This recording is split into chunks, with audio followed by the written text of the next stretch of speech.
गर्दाखेरि म एकदम बिल्कुल स्पष्ट छु। कसैले भदौ 23 अगाडि सबै खराबै खराब थियो भन्छ भने उले निराशालाई प्रोत्साहित मात्रै गर्न सक्छ। कसैले भदौ 23 अगाडि सबै राम्रै राम्रो थियो भन्छ भने उले प्रश्न र परिमार्जनलाई चाहिँ निरुत्साहित गर्छ। त्यसैले नेपाली कांग्रेस पार्टी मतदातालाई त्यो खालको आवेगमा नभएर बडा खुल भएर मतदान गर्नका लागि अपिल र आग्रह गर्न चाहन्छ।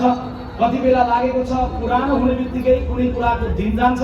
केही युवकहरूले पुरानोको दिन गए भन्दै गर्दा मैले भने सबैभन्दा पुरानो यो धरतीमा धर्मशास्त्र हो कि धर्मशास्त्रको दिन गए के यो धरतीमा सबैभन्दा पुरानो भनेको यो धरती हो, धरतीको दिन गए। पुरानो भन्दै गर्दा यो धरतीमा नेपाल देश पुरानो मध्येको देश हो कि नेपाल देशको दिन गए? बिल्कुल होइन। त्यसैले कतिपयलाई फेरि लागेको छ कि नयाँलाई हेरौँ, नयाँलाई रोजौँ, नयाँ खोजौँ। नयाँ खोज्दै गर्दा यो देशले 64 सालमा पनि नयाँ खोज्यो। 64 सालमा माओवादीलाई झन्डै 2/3 बहुमत दिएर सरकारमा पुर्यायो। नयाँलाई रोज्ने नाममा 64 सालमा जुन गल्ती भयो, यो देशले फेरि यो एकपटक गल्ती गर्ने या 70 सालमा चाहिँ विवेक पुर्याउने भन्ने कुरा छनौट गर्नुपर्ने बेला छ। 64 मा निर्वाचित भएको झन्डैको 2/3 देशलाई बाटो दिएन, देशलाई संविधान दिएन। नेपाली कांग्रेस पार्टीलाई सबैभन्दा ठुलो दल बनाएर पुर्याइसके पछाडि 2 वर्ष भनेको 2 वर्षमा देशले संविधान प्राप्त गर्यो। त्यसैले यो बेलामा तपाईँ हामीले बिल्कुल संयमताका साथ सोच्न जरुरी छ। हाम्रा 3 उम्मेदवारले जित्ने कि नजित्ने भन्ने प्रश्न होइन। सिङ्गो देशभरिबाट कांग्रेस या अर्को दलले जित्ने कि नजित्ने भन्ने प्रश्न होइन। मूल प्रश्न कसले सिंहदरबारमा कमान्ड गरेर भदौ 23 र 24 पछिको आँधी हुरीबाट यो तुफानबाट देशलाई निष्कर्षमा पुर्याउन सक्छ भन्ने मूल प्रश्न हो। मैले सजिलो उदाहरण बताउँदा तपाईकै फेवाताल सम्झाउँछु। फेवातालमा तपाईँ जानुभयो भने नाविकले चलाउँदै गर्दाखेरि बोट तपाईलाई पनि चलाउन मन लाग्छ। यसो गरेपछि पानी पछाडि धकेल्न थालेपछि नाउ अगाडि जान थाल्छ। तपाईले सिकेपछि तपाईको साथीलाई पनि सिक्न मन लाग्छ, उले पनि त्यसरी नै सिक्नतिर लाग्छ। तर जब फेवातालको बीचमा नाउ पुग्छ, नाउ पुगिसकेपछि कथम कदाचित आँधी आयो भने, हुरी आयो, तुफान आयो, छाल आयो भने त्यो नाउ चलाउने नाविकले के भन्छ भने भाइहरू सिक्ने काम पछि गरौँला, अहिले मलाई यो कमान्ड देऊ, यो नाउबाट देशलाई जोगाउनुपर्छ कांग्रेसले। ठीक त्यसैले नाविकले जोगाए जस्तै गरेर देशलाई जोगाउनका लागि कांग्रेसले अहिले कमान्ड लिनुपर्ने, कमान्ड सम्हाल्नुपर्ने भन्ने आवश्यकता छ। हामी जान्दछौँ पोखरामा अन्तर्राष्ट्रिय विमानस्थल बन्यो, तर विमानस्थल गुलजार हुन सकेको छैन। यो हामीले गर्नुपर्ने कर्तव्यमा छ। फेवाताललाई संरक्षण गर्नुपर्ने, सम्वर्धन गर्नुपर्ने, प्रदूषणलाई अन्त्य गर्नुपर्ने तपाईँ हाम्रो कर्तव्य छ। पोखरालाई एउटा पर्यटकीय राजधानीको रूपमा, पोखरालाई विश्वव्यापी रूपमा ब्रान्डिङ गर्नु पर्यो, हाम्रो यो कर्तव्य छ। अव्यवस्थित शहरीकरण भएको छ, ट्राफिकको समस्या छ। यी सबै कामहरूको सन्दर्भमा हामीले केन्द्रमा एउटा बलियो सरकार, गण्डकी प्रदेशमा रहेको अर्को प्रदेश सरकार अनि यहाँका स्थानीय तह सबै मिलेर यो समस्याहरूको समाधान गर्नु छ, हल गरेर जानु छ। हामीले नेपाली कांग्रेस पार्टीले कास्कीका लागि, कास्की सँगसँगै सिङ्गो देशका लागि सोच्नुपर्ने कतिपय महत्त्वपूर्ण कुराहरू छन्। यो बेलामा सबभन्दा पहिले हामी आग्रह गर्न चाहन्छौँ, हामी देशलाई बदल्न चाहन्छौँ त सबभन्दा पहिले राजनीतिलाई बदलौँ। नेपाली कांग्रेस पार्टीले सङ्कल्प गरेको छ, हामी राजनीतिलाई बदल्न चाहन्छौँ, राजनीतिको शैली बदल्न चाहन्छौँ, संस्कारलाई बदल्न चाहन्छौँ। राजनीतिको यो मैदानमा, चुनावको मैदानमा हाम्रो लागि कोही पनि दुश्मन छैनन्। आज हामी जो प्रतिस्पर्धामा छौँ, यी सबै दलहरू भोलि सत्ता र प्रतिपक्षमा रहेर सँगसँगै मिलेर काम गर्नु छ। त्यसैले दलहरूका मञ्चबाट गाली होइन, प्रेमलाई चाहिँ सम्प्रेषण गरौँ। निर्वाचनको मैदान दुश्मनीको अखडा होइन, निर्वाचनको मैदान व्यक्तित्व र विचार प्रतिस्पर्धाको महायज्ञ हो। आज हामीले त्यसैले बहस गर्नुपर्ने मुद्दामा हो, बहस गर्नुपर्ने देशलाई कसले निकास दिन सक्छ भन्ने कुरामा हो। यदि भदौ 23 र 24 गते भएको विद्रोह पछाडि उब्जिएको असन्तुष्टि, निराशा र प्रश्नहरूलाई अब बन्ने सरकार मार्फतबाट 10 वर्षमा सबै हल गरेर सँगसँगै देशलाई सबैलाई ऊर्जा, आशा र अपेक्षा र विश्वासमा बाँध्न सकेनौँ भने आज जेन्जी पछिको पुस्ता 12 वर्ष मुनिको छ। त्यो पुस्ता जो 8 वर्षको होला 10 वर्षपछि 18 को हुन्छ, जो 12 वर्षको होला 10 वर्षपछि 22 वर्षको हुन्छ। अबको 10 वर्षपछि 10 वर्षभित्रमा देशलाई समुन्नतिको एउटा उचाइ र विश्वासमा हामीले लान सकेनौँ भने त्यो बेलामा अल्फा त्यो पुस्ताको नेतृत्वमा अर्को विद्रोह हुन सक्छ। के हामी स्वीकार्न सक्छौँ फेरि 70-75 जना आमाहरूको काख रितिएको? के हामी फेरि सुन्न सक्छौँ नयाँ बनाउन लागेको सिंहदरबार फेरि जल्दै गरेको? त्यसैले प्रश्न देशलाई गाँच्ने भन्ने कुरा छ। त्यसैले हामी सबैलाई आग्रह गर्न चाहन्छौँ, आउनुहोस् मुद्दामा बहस गरौँ, छलफल गरौँ, आवेगमा होइन, आक्रोशमा होइन, गालीमा होइन, विगतका कमजोरीहरूको आत्मालोचना गरौँ, विगतका राम्रा कुराहरू जोगाएर जाउँ, अबको दिनमा देशलाई लिएर जाने राम्रो भिजन र राम्रो लिडरसिपलाई चुनेर जाउँ। त्यसैले यो बेलामा म पोखराको यो नगरीबाट अन्य राजनीतिक दलका सबैलाई आग्रह गर्न चाहन्छु, नेपाली कांग्रेस पार्टी यी सबै कुराको सन्दर्भमा छलफलमा मैदानमा आउन तयार छ, सार्वजनिक बहसमा तयार छ। आज मेरो आग्रह छ मिडियाका साथीहरू मार्फतबाट पनि अरू दलहरू समक्ष पुगोस्। नेपाली कांग्रेस पार्टी निमन्त्रण गर्न चाहन्छ 18 गतेका दिन होली छ, काठमाडौँको कुनै एउटा खुल्ला मञ्चमा प्रधानमन्त्रीका सबै उम्मेदवारहरूलाई सँगसँगै राखेर होली पनि सँगै खेलौँ, बहस पनि सँगसँगै गरौँ। होली मनाउँदै गर्दा एक ठाउँ उभि राखेर हामी सबै सँगसँगै उभि राखेर खुला बहस गरिराखेर हरेक दृष्टिकोणमा, हरेक विचारमा, हरेक मुद्दामा कसरी हामी काम गर्छौँ भन्ने कुरा सोचेर जाउँ। म त्यो आग्रह गर्न चाहन्छु। मैले आग्रह जेनजी पुस्ताकालाई पनि गर्नु छ।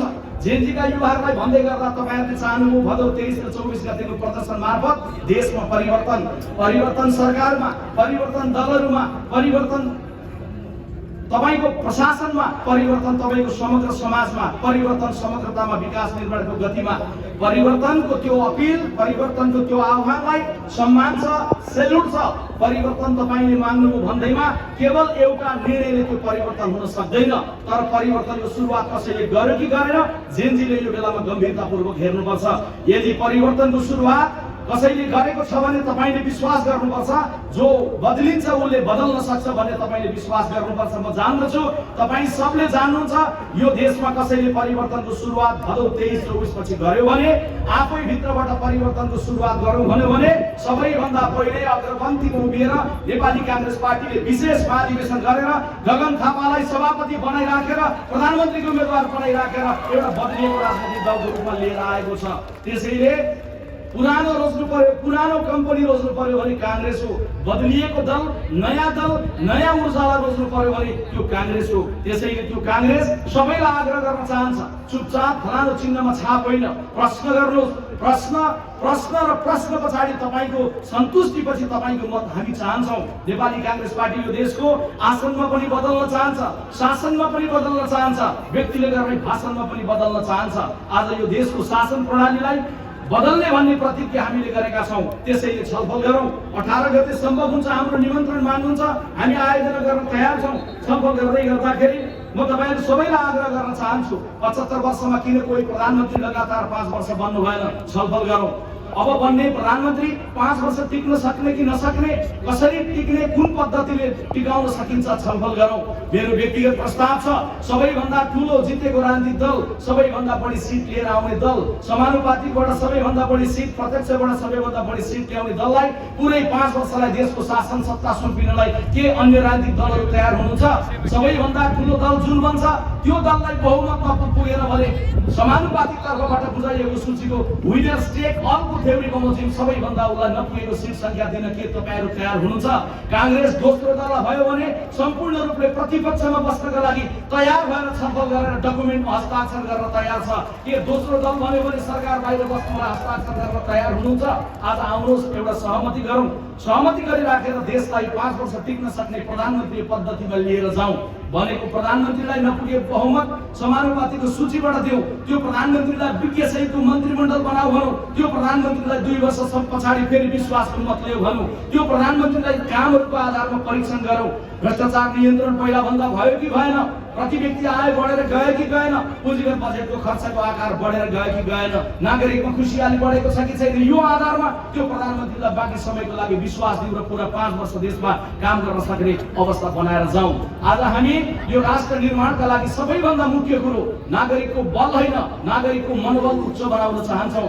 सबै राजनीतिक दल एक ठाउँ उभिराखेर राष्ट्रिय रूपमा नेपाल देशले नेपाललाई समुन्नतिको एउटा नीतिगत सुनिश्चिततामा लिएर गयो भन्ने अवस्था बनाउन चाहन्छौँ। त्यसैले यो बेलामा मैले भन्दै गर्दा कोही कर्मचारी प्रशासनको कोही साथी हुनुहुन्छ भने कर्मचारी साथीहरूले काम गर्नलाई सहज वातावरण हामी बनाउन चाहन्छौँ। तर सँगैमा कर्मचारी प्रशासन मार्फतबाट सिडिओ कार्यालयमा आएको नागरिकले यो कोठा र त्यो कोठा, माथिको तला र तल्लो तला गरिराखेर भोलि आउनु पर्ने पद्धतिलाई भत्काइराखेर हैरानी मुक्त भएको एउटा नागरिकको हामी परिकल्पना गर्न चाहन्छौँ। त्यसैले नेपाली कांग्रेस पार्टी कर्मचारीको पक्षमा पनि उभिन्छ, नेपाली कांग्रेस पार्टी त्यो सेवाग्राहीको पक्षमा पनि उभिन्छ। कोही शिक्षकहरू हुनुहुन्छ यहाँ, शिक्षा विधेयक मागिरहनु भएको छ, हामीले संकल्प गरेका छौँ कांग्रेसको विशेष महाधिवेशनबाट बनाएको डकुमेन्टमा सङ्कल्प गरेका छौँ कि यदि संसद बसिसकेपछि पहिलो सदन सकिँदा नसकिँदै हामी त्यो सदन मार्फतबाट त्यो विधेयकलाई टुङ्ग्याएर जान चाहन्छौँ। आदरणीय साथीहरू, हामी त्यति मात्रै होइन, नेपाल भित्रको नेपालसँग बाहिरको नेपाललाई पनि गाँच्न चाहन्छौँ। आज नेपालभन्दा बाहिर लाखौँको संख्यामा नेपालीहरू छन्। बाहिरको नेपाललाई गाँच्नका लागि कसैलाई लाग्न सक्छ, कसैको भिजन हुन सक्छ कि हाम्रो पार्टीको सरकार बन्यो भने 100 दिनभित्रमा अमेरिका र अस्ट्रेलियाको भित्तामा गएर हामी पोस्टर टाँच्छौँ, आऊ नेपाल भन्नका लागि कसैले भन्नु होला। हामी जान्दछौँ, हामी कसैले जित्ने बित्तिकै, हामी कोही मन्त्री र प्रधानमन्त्री बन्ने बित्तिकै विदेश परेका नेपाली सबै फर्किँदैनन्। या एयरपोर्टमा गएर अँगालो मारेर, गमलामा अँगालो मारेर रोएर बुद्ध जन्मेको देश छोडेर नजाऊ भन्ने बित्तिकै कोही जानबाट रोकिँदैनन्। हामीले काङ्ग्रेसको प्रतिज्ञा पत्र मार्फतबाट जिडिपी भन्ने एउटा कन्सेप्ट बनाएका छौँ। गभर्नमेन्ट, डायस्पोरा, प्राइभेट सेक्टर पार्टनरसिपका साथ परियोजनाहरू बनाऊ। त्यस्तो परियोजनाहरू बनाउँदै गर्दा सबैभन्दा नजिकमा रहेको बुढी गण्डकी जस्तो परियोजना निर्माण गरिराखेर त्यसलाई होप क्रिएट गरेर सारा नेपालीमा आशा र विश्वास जगाउन सकिने परियोजना सरकार पनि, गैर सरकारी क्षेत्र पनि, समग्रतामा पब्लिक सेक्टर पनि, समग्रतामा विदेशमा रहेको डायस्पोरा पनि गाँसेर जाने भन्ने खालको मनोविज्ञानहरूमा हामीले काम गरिरहेका छौँ। आदरणीय साथीहरू, भौतिक पूर्वाधार निर्माणको सन्दर्भमा हामी सम्पूर्ण रूपले ढिलाइ अन्त्य गर्न चाहन्छौँ। बाटो बन्दैछ, बन्न ढिलो, पुल बन्दैछ, पुल बन्न ढिलो, अर्को परियोजना बन्दैछ, बन्न ढिलो। कसैको भिजनले भन्ला काम ढिलो भयो भने त्यो काम गर्दै गरेको श्रमिकलाई या काम गर्दै गरेको ठेकेदारलाई रुखमा बाँधेर समाधान गर्न सकिन्छ। कसैको भिजनले भन्ला, काङ्ग्रेस त्यो भन्दैन। काङ्ग्रेस त्यो निर्माण व्यवसायीको पनि मनोबल उठाउन चाहन्छ, श्रमिकको पनि मनोबल उठाउन चाहन्छ। रुखमा बाँधेर यदि बाटो बन्ने भए अमेरिका या बेलायत जस्ता देशहरू या जापान जस्ता देशहरू श्रमिकलाई या ठेकेदारलाई रुखमा बाँधेर भएका होइनन् भन्ने कुरो जान्दछ, बुझाउन चाहन्छ। र नेपाली काङ्ग्रेस पार्टीले लिँदो गरेको छ कि नेपाली काङ्ग्रेस पार्टी यसका लागि कानुनमा सुधार गर्न चाहन्छ, कानुनमा परिवर्तन गर्न चाहन्छ, ठेक्का प्रक्रियामा सुधार गर्न चाहन्छ, निर्माण व्यवसायी र श्रमिकलाई पनि प्रोत्साहन गर्न चाहन्छ। अनि नेपाली काङ्ग्रेस यो देशमा दिनभरि काम हुने र रात परेपछि पुरै नेपाल सुत्ने कुरालाई पनि भत्काउन चाहन्छ। रातको 1 बज्दा पनि अस्पतालमा स्लाइन चल्न मिल्ने, रातको 2 बज्दा पनि बाबा तपाईँको औषधि खाने बेला भयो भनेर बिहानको उज्यालो 4 बज्दै गर्दा नर्सले उठाएर खुवाउन मिल्ने, मध्यरातको दुर्घटनामा पर्यो कोही भने तपाईँ म पर्यो भने अस्पतालको अपरेसन थिएटरमा गएर डाक्टरले तपाईँलाई मलाई अपरेसन गरेर बचाउन मिल्ने। तर बाटो बनाउने र पुल बनाउने काम भने सूर्य अस्त नेपाल मस्त, साँझ पर्नेपछि नेपाल अलिकति पिएर होस् अलिकति नपिएर होस् पुरा पुर चुप लागेर सुत्नुपर्ने यो पद्धतिलाई भत्काइराखेर नेपाली काङ्ग्रेस पार्टी 8 घण्टा र 8 घण्टा गरेर 3 वटा 8 घण्टामा नेपाल पुरै जाग्ने पद्धतिमा जानलाई सङ्कल्प गरिरहेको छ, प्रतिज्ञा गरिरहेको छ, प्रतिज्ञा पत्र मार्फत लेखिरहेको छ। दिनभरिको 8 घण्टामा काम गर्दा एउटा श्रमिकले जति रोजगारी प्राप्त गर्छ, पारिश्रमिक प्राप्त गर्दछ, राति काम गर्दै गर्दा स्वाभाविक छ कि उसले गर्नुपर्ने, प्राप्त गर्नुपर्ने पारिश्रमिक डेढा होला, राति प्रकाश नहोला, जेनेरेटर प्रयोग गर्नु पर्ला, खर्च अलिकति पेट्रोल डिजेलको बढेर जाला। तर 3 वर्षमा बनाउने पुललाई 1 वर्षमा बनाउँदै गर्दा समग्रतामा रडको, सिमेन्टको सबै भाउले गर्दै गर्दा त्यो लगानी लागत घटेर आउँछ। त्यसैले नेपाली काङ्ग्रेस पार्टीले निदो गर्दै गर्दा निदो गरेको छ, नेपाल अब जाग्नेछ, नेपाल अब उठ्नेछ, नेपाल अब समुन्नतिमा जानेछ। यसो भन्दै गर्दा सबैभन्दा मुख्य प्रश्न आउँछ भ्रष्टाचार। भ्रष्टाचारको सन्दर्भमा पनि, भ्रष्टाचारबाट कठोर कारबाहीको सन्दर्भमा पनि हामीले आग्रह गरिराखेर हुँदैन, हामीले सोचाइ मात्रै बनाएर हुँदैन, त्यसमा कठोरता चाहिन्छ। त्यो कठोरताको लागि नेपाली काङ्ग्रेस पार्टीले थप कानुन निर्माण गर्ने कुराको सङ्कल्प गरेको छ। नेपाली काङ्ग्रेस पार्टीले अख्तियारलाई बलियो बनाउने कुराको एकपटक खबडी बनाएर स्वागत गरेर नेपाली काङ्ग्रेस पार्टीले अख्तियारलाई बलियो बनाउने कुराको सङ्कल्प गरेको छ। नेपाली काङ्ग्रेस पार्टीले काङ्ग्रेसको कोही पनि साथी वडाको सदस्य हुनुहोस् या काङ्ग्रेसको कोही साथी पालिकाको अध्यक्ष हुनुहोस् या काङ्ग्रेसको कोही साथी मन्त्री र प्रधानमन्त्री बन्नुहोस्, भ्रष्टाचारको मुद्दाको सन्दर्भमा कोही साथी, नेपाली काङ्ग्रेस पार्टीका कोही साथीमाथि मुद्दा पर्यो भने तत्काल उसको काङ्ग्रेसको साधारण सदस्यतालाई निलम्बन गरेर कठोरतापूर्वक कारबाही गर्ने भन्ने प्रतिबद्धता पनि काङ्ग्रेसले गरेको छ। हामी यो समग्र गर्दै गर्दा हामी जान्दछौँ देश एउटा हिरोले बनाउँदैन, एउटा हिरोको कारण निर्मल चल्ला, देश चल्दैन। एउटा हिरोको कारणले गर्दै गर्दाखेरि देश बन्छ भन्ने कुराबाट मुक्त भएर नेपाली काङ्ग्रेस पार्टी सिङ्गो टिमलाई लिएर जाने मनोविज्ञानमा छ। त्यसैले आज